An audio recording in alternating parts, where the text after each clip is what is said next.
Hey everyone, Admiral Seabass here. Been a while since I made a video, but I have been working so hard on Global War 1985, and I'm currently playtesting it solo. And I wanted to show you a little bit more detail about this game. Um, so I'm doing turn 8 for China, and I'm in the combat phase, combat movement phase, or combat orders. We haven't decided really what we're going to call it yet.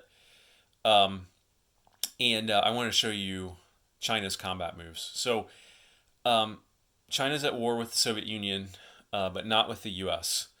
So, happened here a couple turns ago as North Korea invaded South Korea, got smacked hard despite the Soviets supporting the North Koreans.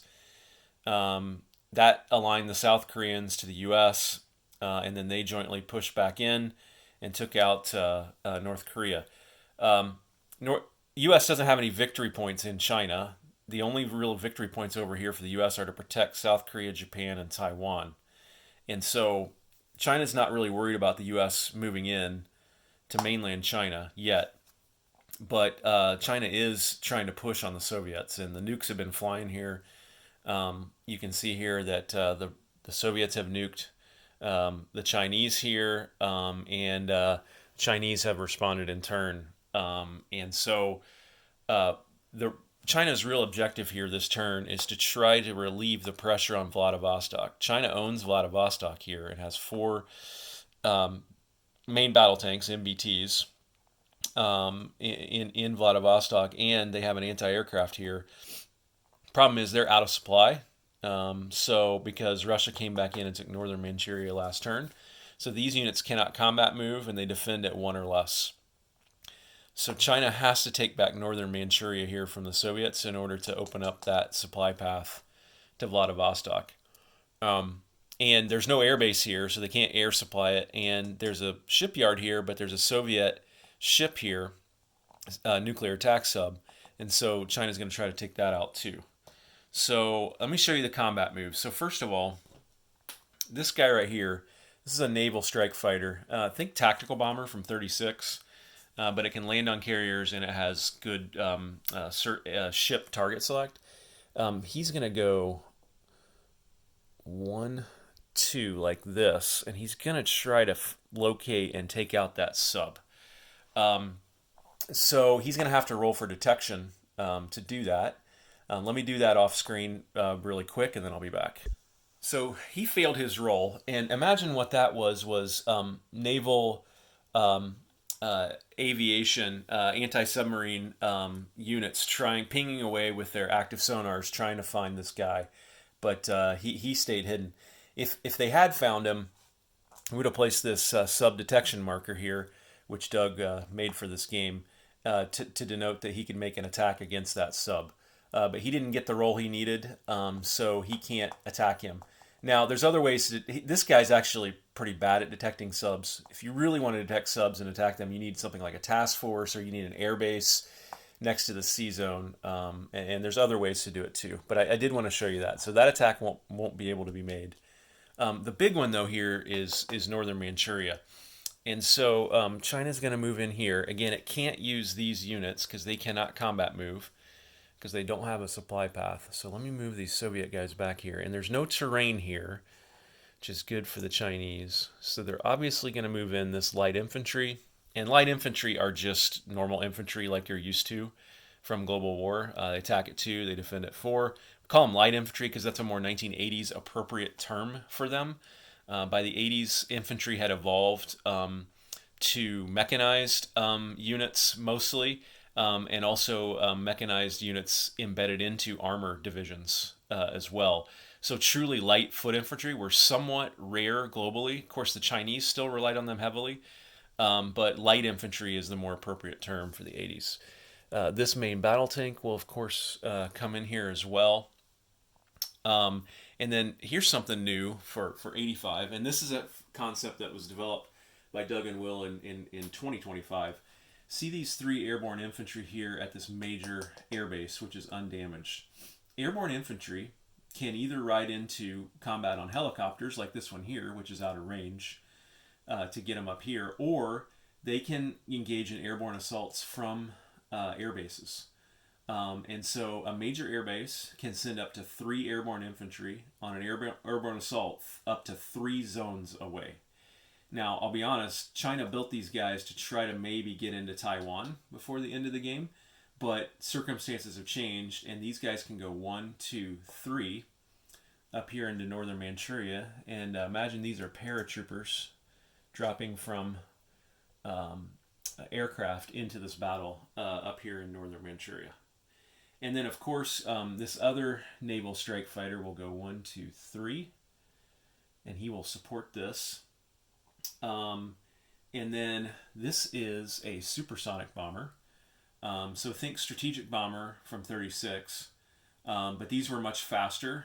Could fly low, could fly high, could fly fast, and had some advantages. So the advantage of this guy versus a strategic bomber from 36 is he can do 5d12 carpet bombing, but guess what? He has first strike.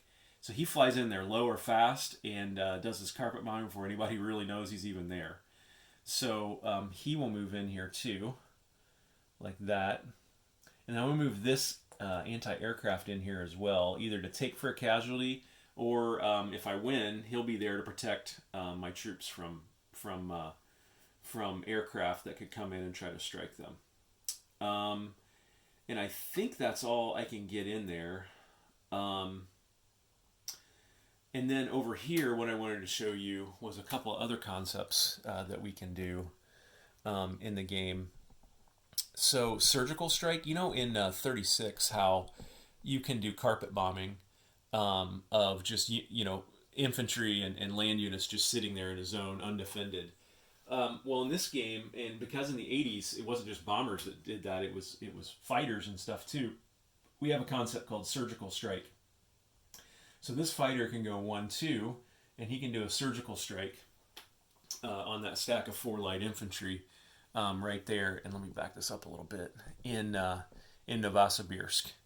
And then in a similar way, this guy in North Pakistan can come up here, and he can do a surgical strike on these 2 light infantry right there. Now, when you do a surgical strike, it's not your full attack value, which is 6 for a fighter. We reduce that, so it's not a super high likelihood of success, but it does represent the opportunity to whittle these guys down a little bit. So, yeah, that is it for combat movement for Global War 1985.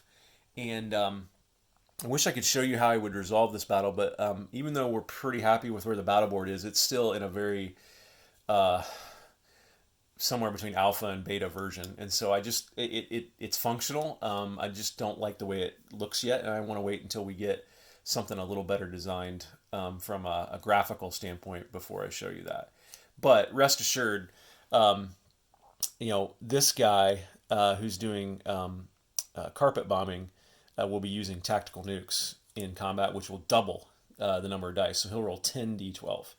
And that sounds like a lot, but when you think about it, it's at 2 or less. So 5d12 has a less, you're not guaranteed to even get a hit. You're not a 100% probability, not even close to that, actually. And so even with 10d12, there's no guarantee. I mean, I've rolled 10d12 several times in this playtest and gotten no hits at 2 or less. So it's not a guarantee for sure. And it'll be interesting to see how this battle plays out. So anyway, yeah, guys, I hope you enjoy this. I'm so excited to bring you this game. There's so much in this game that's core 36. Just taking it into the 80s and trying to either evolve the concepts to reflect the 80s or creating new concepts to reflect the 80s, like nukes. You see here, we've got a whole concept in the game for how nuclear war works and what you can nuke, where you can nuke, how many you can fire. And then we've obviously got space too, which if I pan it over here a little bit like this, you can see we've got a whole concept for space in this game and how that works. So we got a space shuttle for the U.S. here in orbit, and actually I can show you because let me move this over a little bit. The Soviets have, or the Chinese have a spy satellite in polar orbit here, and you can see this is blue. I don't know if you can see that, but it's blue, blue polar orbit. So you look down here at where the battle's happening, and it's hard to see because it's a playtest map, but there's a blue ring around the roundel here. So you can use space assets that are up in the blue space section. So the Chinese will pull this will use this spy satellite for this battle, and that'll give them all their ground units a +1 in the first round of combat. And so that's how it works, you know. And so, I mean, that's what makes this game so fun. Honestly, is you know, we've got space and we've got nukes in addition to all the goodness that exists in 36, which all of us have played and loved and, you know, spent a lot of time and effort getting to love. So anyway, I hope that helps. Happy to take your questions or comments on this video. And again, this is the prototype map, not anywhere close to even being finished from a design perspective, even certainly not from a graphical perspective. So I hope you enjoyed this. I'm really enjoying working on this game for you all. Well, and frankly, I mean, ever since I was a kid in the 80s playing Axis and Allies up there, which you can see, my original, I always was like, hey, what would happen if Axis and Allies could be played in the 80s? And this game's going to let you do that. So take care, everyone. Glad to talk to you again, and look forward to your comments. Oh, follow Global War 85 on his HBG's Facebook page if you can. I'll try to put a link in the description here, but we're posting pictures, sometimes multiple pictures every day. We take feedback there on concepts. So if you really want to get engaged in this game, please follow that Facebook page. All right. Thanks, everyone. Admiral Seabass signing off.